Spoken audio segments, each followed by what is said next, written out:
One of the things I did in high school was to teach about HIV and AIDS, which is why I felt really like a hypocrite when I had an unprotected sex. And so there was a fight between colored people and black people in the train, and put my head, and I just saw it was full of blood. And then again I came to, so I was drifting in and out of consciousness.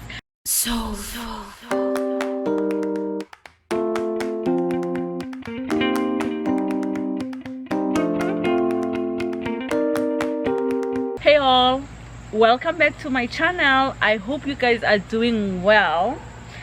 Well, today we are going to talk about a topic that I don't want. First of all, let me put it out there, I don't want people or young kids who watch my channel to think that I'm condoning any of what I'm going to say, but I'm just telling my story, okay? As you know, my husband and I, we've been married for 20 years, but we've been together for 27 years, and we have a daughter who's 25 years old. So you can do the math there. So we had our daughter, our beautiful daughter that we love dearly, that we bend over backwards. That's how much we love her. We let her have anything she wants. You spoil her. We spoil her. Not okay? You spoil her. So, but anyway, so we love our daughter, but we had her out of wedlock, and it doesn't mean she's illegitimate, because I hate that term. She was just born before we got married, and we are okay with that. Okay, so now first let me go back. So I did my how we met tag. If you haven't watched it, please go ahead and watch it after this video. But so we broke up, my husband and I, and I'm really here gonna just talk about how we found out that we were pregnant in South Africa. So remember, I'm growing up in South Africa, and I found out before, let me give you a backstory before I jump into it. So my husband and I broke up briefly. So we met back That's up when I was studying college. Yeah, he was studying college, university, and we met back. We met again, and we started dating again.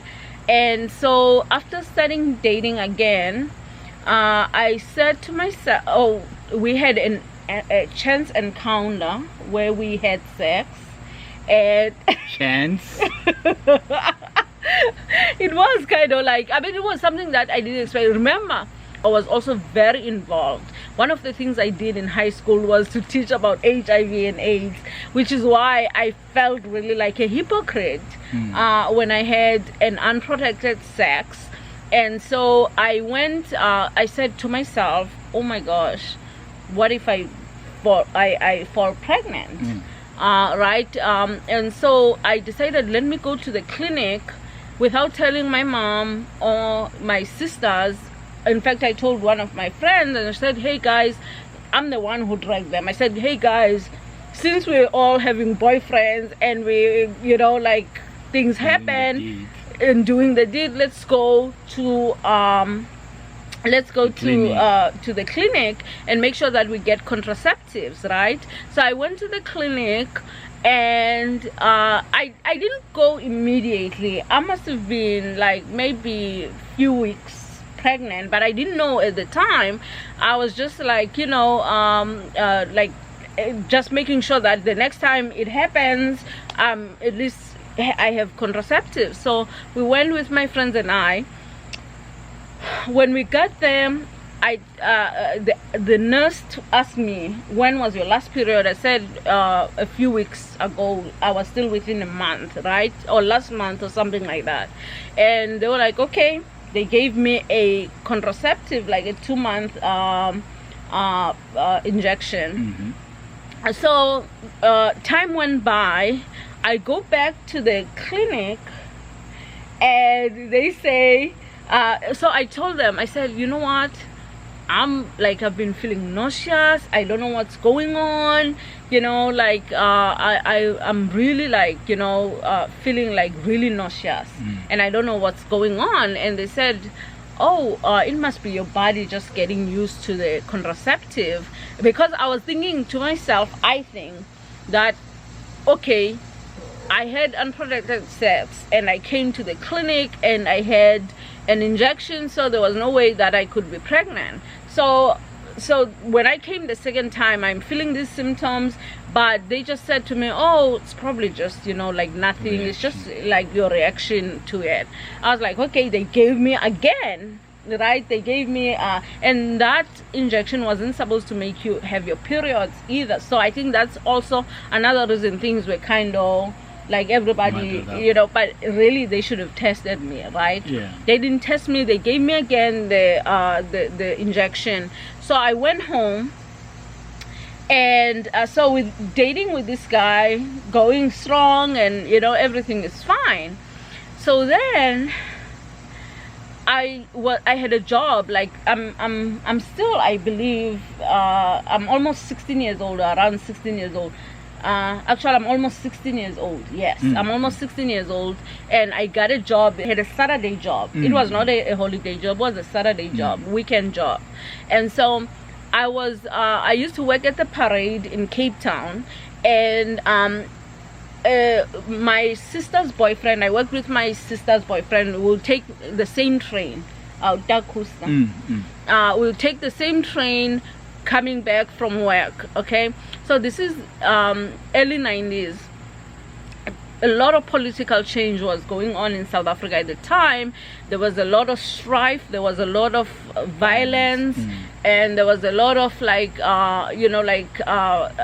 people pinning, races, one group against another group. And so there was a fight between colored people. As I said, colored people are mixed people, between colored people and black people in the train. And shots were fired, and the train came to a halt. Okay, at this time I don't know that I'm pregnant. A train came to a halt, and we all started jumping out, running, because we don't know where the shooters are coming from. So when I jumped out, these were the old trains before the new bullet trains. Garo, that's what we used to call them, Igaro.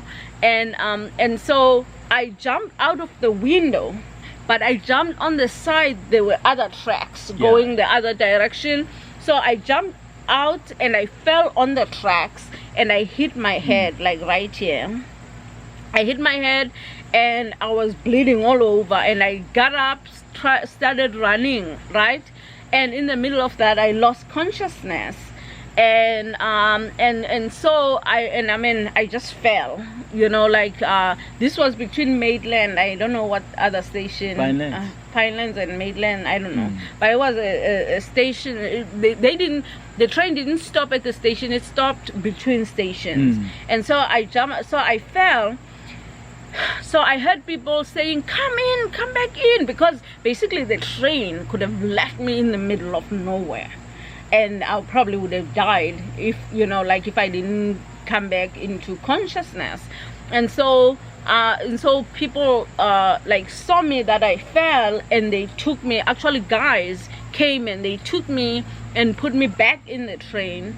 And I remember, I came to just for a little bit, and somebody had taken a plastic bag that had clothes or something soft in it and put it under my head, and I was laying on the seat. I was laying on the seat, and someone had put my head, and I just saw it was full of blood. And then the next station, my sister's boyfriend asked other people to help him take me out of the train. And I don't know who called the ambulance, but somebody called the ambulance, and so they came, the paramedics came, and then again I came to, so I was drifting in and out of consciousness. I came to, and oh my gosh, I was in excruciating pain on my stomach. Like I just said, it was just so painful. And so the paramedics came and they put me on that bed as they were taking me to the ambulance. I was heading so bad. I think I actually peed on myself. That's how much, how painful it was. And so finally they take me to the hospital, and then So I was basically out all this time, and then I wake up. So my sister's boyfriend went home and told everyone that I was hurt. I was, like in an accident. I almost died, and then he exaggerated the whole thing. I remember he told me that.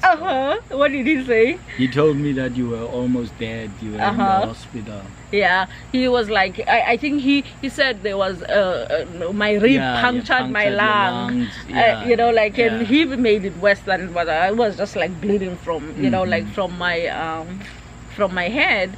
And so so I remember waking up in a hospital. I don't even know if it was the same day. I'm assuming it was, but my mom, in fact, when I woke up, my mom was there, right? And then for some reason, they must have told my mom, but they asked me, the doctors asked me, are you pregnant? And I said no, no. No. That was the first thing they asked me, by the way, when I came to, I don't know, you should test for that, right? Rather than asking me, right? So I was like, no, I'm not pregnant. And I said no because I believed that I wasn't pregnant, because I was using, I was using contraceptives. So I honestly didn't think that I was pregnant. And again, I went to the clinic twice and I didn't think that I was pregnant. So finally, my mom, I guess they must have told my mom or didn't tell my mom. But, I'm thinking that they told her. I've never asked my mom this story, to be honest with you, because it's something that I wasn't comfortable talking about. But I think they either asked my mom they told my mom, and my mom told my sister, my oldest sister. My mom asked my sister to take me to the doctor to basically get a confirmation. So when I found out, I was actually 4.5 months pregnant. And that's how I literally found out. So I was in school, high school, and guess what? I was kind of shocked. I think shocked at the time, because I was thinking to myself, it was just really like an unbelievable thing, because I didn't expect it. And so when I found out, I continued to go to school, and I was at the top of my class most of my school life. And so there was no, I never told anyone at school except for my friend. I finished my class that year. I finished at the top of my class, and my daughter was born in January, and the school in South Africa starts in January. So I was out for 2 weeks, and I didn't tell anyone at school. I just said, I was sick. I came in. I remember, when I had my daughter, it was very, very hard. Because I was a teenager, I wasn't coming from a well-off family. I remember when I went back to school, I asked one of our neighbors to watch my daughter, because I was thinking to myself, I have to go and register and all of that. And it was very, very, very, very difficult at the time, because I was just I didn't have the means, but I was so determined to go to college, really. Not to college, but really to do well. I think at the time I was thinking more like I want to do well. And I came back that year. I started 2 weeks late, but I finished at the top of my class, because I was very just very focused and determined. And I had, it was hard. It was really, really hard, financially. And we really, my daughter didn't even have enough clothes to wear. She didn't even have enough nappies. And I just remember it being very, very difficult time, but I didn't think about how difficult it was at the time. I was just happy to to just go on. Literally, I was literally just going on more than anything. And so I finished my high school 2 years later. I was in 10th grade when I had her, and I finished my high school, and I went on to university. and I graduated from university. In fact, she lived with me at college. I got a college dorm where I could live with, you know, with my family. In my first year, she lived with my mother-in-law, and in my second year, I picked her up because I wanted her to get better schools, better, you know, like, and the university happened to have a daycare, and again, I got her into the daycare. So I was just pushing. I wasn't even thinking about how hard things are. I would just think about, this is what I need to do, and I would go for it. And so that's the advice that I would give, like, young people who may, you know, like, be pregnant unexpectedly. I mean, I've been lucky also in life. I cannot discount that, because I had a partner who happened to be a responsible person. And so, like, we've been very, very lucky in that sense, and I was lucky as well. And so he was there supportive, but he was also at university when I was pregnant. So he couldn't support me as much as he wanted to support me, but we made what he could. He did what he could, and we've just, you know, like, helped each other out. And that's why I think even when we got married, we were, like, pretty much already husband and wife. Yep. In every other way. So but we lucked out, I think, in life. And if you, a young person, and you are struggling, you know, like, I mean, nowadays there's a lot of help out there, but don't think about how bad your situation is. Think about what it is that you want to achieve, because then your brain is capable of working towards that.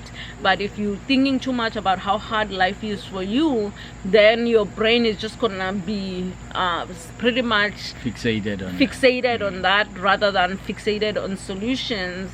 So that you can be successful in life. Having a baby is not an excuse to not survive in this world or to not do well. You know, like, you can ask for help. As I said, when I went to register that year, I asked my neighbor to watch my baby, and I did the same thing. I asked my mother-in-law when I was studying college to take the baby and watch her. So it's good to have that kind of support. And my parents, of course, my mom was there for me the best way she could, and so all that help, I was willing to accept it, because I knew that I needed the help in order for me to succeed and achieve the things that I was able to achieve.